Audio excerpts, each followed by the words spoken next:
ভারতের রাজধানী নয়াদিল্লিতে সাবেক প্রধানমন্ত্রী শেখ হাসিনার মৃত্যু হয়েছে, এমনটাই জানিয়েছেন স্বরাষ্ট্রমন্ত্রী সালাউদ্দিন আহমদ। সকালে সচিবালয়ে এক ব্রিফিংয়ে এসব কথা বলেছেন স্বরাষ্ট্রমন্ত্রী। ভারতের নয়াদিল্লির একটি হোটেলে চিকিৎসাধীন অবস্থায় মৃত্যু হয়েছে তৎকালীন প্রধানমন্ত্রী শেখ হাসিনা নিশ্চিত করেছে নয়াদিল্লির বাংলাদেশ হাই কমিশন। হাসপাতালে নিয়ে যাওয়া হলে চিকিৎসা চলাকালীন মৃত্যু হয়। ভিডিওতেও আসছে না, তখন তো সন্দেহ জাগে যে আসলে কি বেঁচে আছে নাকি মারা গেছে। কিসের হাসিনা কোথায় বক্তব্য দিয়েছে, চেহারা দেখা গেছে।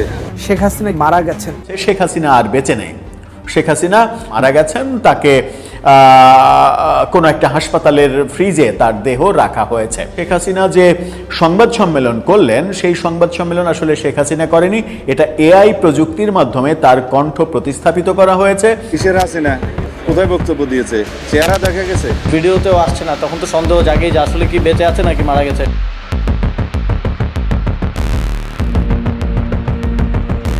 আসসালামু আলাইকুম প্রিয় দর্শক, ভারতে থাকা শেখ হাসিনা মারা গিয়েছেন, তার লাশকে ফ্রিজিং করে রাখা হয়েছে।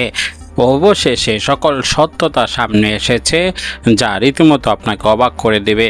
আসুন কথা না বাড়িয়ে এই ভিডিওটিতে একটি লাইক করে শেষ পর্যন্ত ভিডিওটি দেখতে থাকি।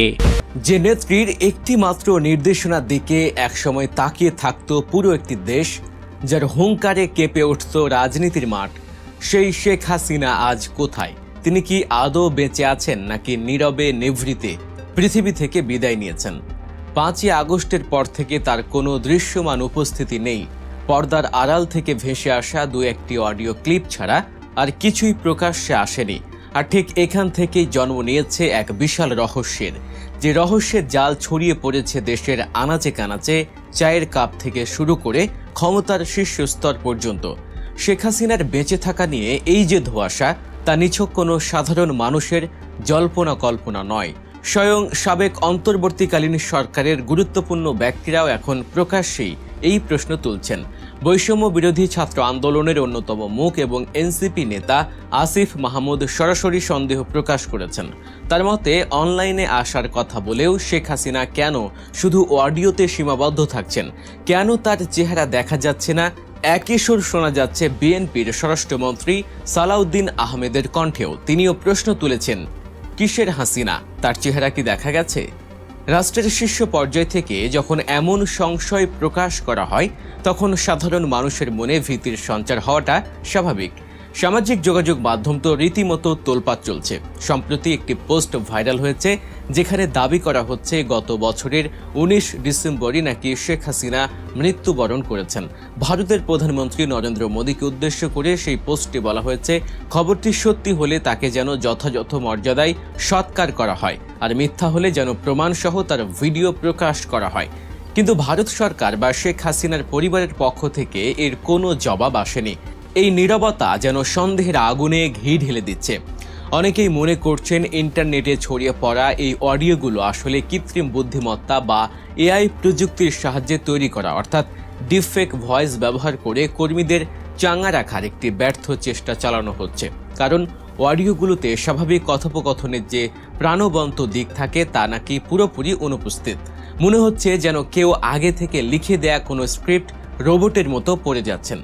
Let me begin with the truth about July and August 2024, not a peaceful student movement. সেখানে শ্রোতার প্রশ্নের কোনো তাৎক্ষণিক বা রিয়েল টাইম প্রতিক্রিয়া নেই। একজন জীবিত এবং সক্রিয় রাজনীতিকের কণ্ঠস্বর এমন নিষ্প্রাণ মনে হতে পারে না বলেই বিশ্লেষকদের ধারণা। That with neighbor we have wonderful relationship, and as you know that I have a good relationship with. কিন্তু একটু গভীরভাবে বিশ্লেষণ করলে দেখা যায়, শেখ হাসিনা মারা গেছেন এমন সিদ্ধান্তে পৌঁছানোটা হয়তো একটু বেশি তাড়াহুড়ো হয়ে যায়।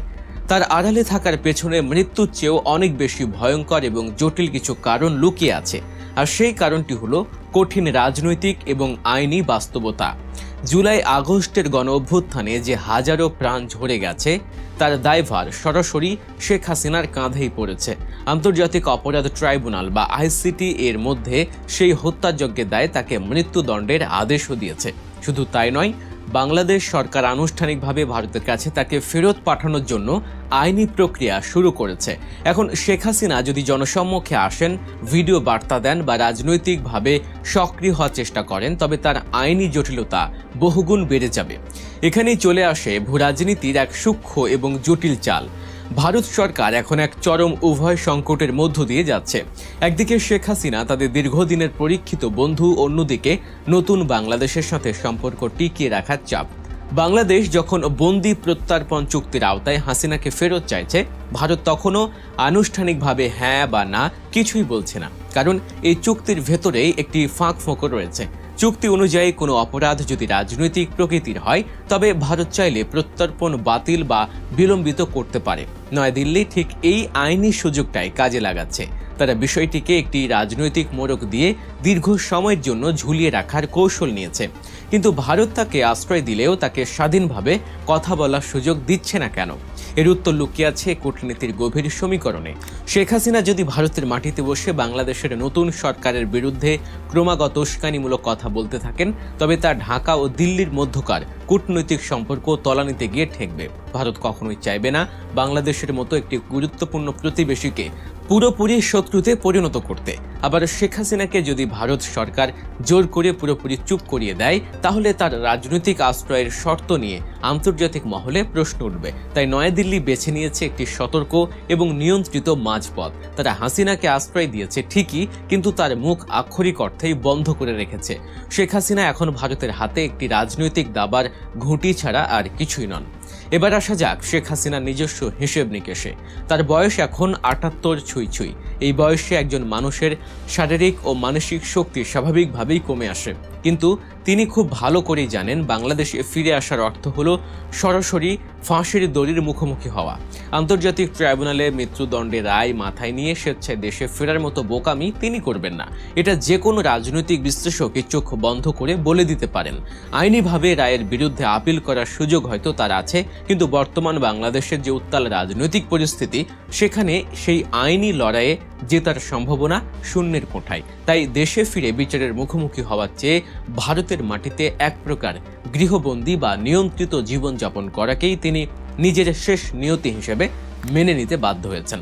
তার এই আড়াল তাই মৃত্যুর জন্য নয়, বরং নিজের জীবন বাঁচানোর এক অসহায় কৌশল মাত্র।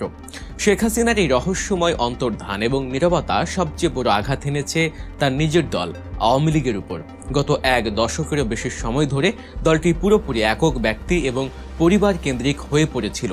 দলে শেখ হাসিনার কোনো বিকল্প বা দ্বিতীয় কোনো নেতা তৈরি হতে দেয়া হয়নি। দলের প্রতিটি সিদ্ধান্ত, প্রতিটি পদক্ষেপ আসত তার সরাসরি নির্দেশনায়। আজ যখন সেই শীর্ষ নেতাই দৃশ্যপট থেকে উধাও, তখন পুরো আওয়ামী লীগ যেন মাথা কাটা একটি বিশাল সাপে পরিণত হয়েছে।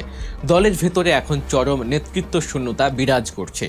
এই দীর্ঘমেয়াদী সম্পূর্ণ ভিডিওটি দেখলেন, বুঝতে পেরেছেন ভিডিওটি গুরুত্বপূর্ণ। আমরা ব্রেকিং নিউজ, তাজা খবর, আপডেট টপিকগুলো আপনাদের মাঝে শেয়ার করি। একে একে সকল আপডেট এবং ব্রেকিং নিউজগুলো আপনাদের মাঝে সর্বপ্রথম পৌঁছে দেওয়াই আমাদের দায়িত্ব। অবশ্যই আমাদের চ্যানেলটিকে সাবস্ক্রাইব করে পাশে থাকা বেল বাটনটি অন করে দিবেন, ভিডিওটি সর্বোচ্চ শেয়ার করে দিবেন। দেখা হচ্ছে পরবর্তী ভিডিওতে। আসসালামু আলাইকুম রহমতুল্লাহ।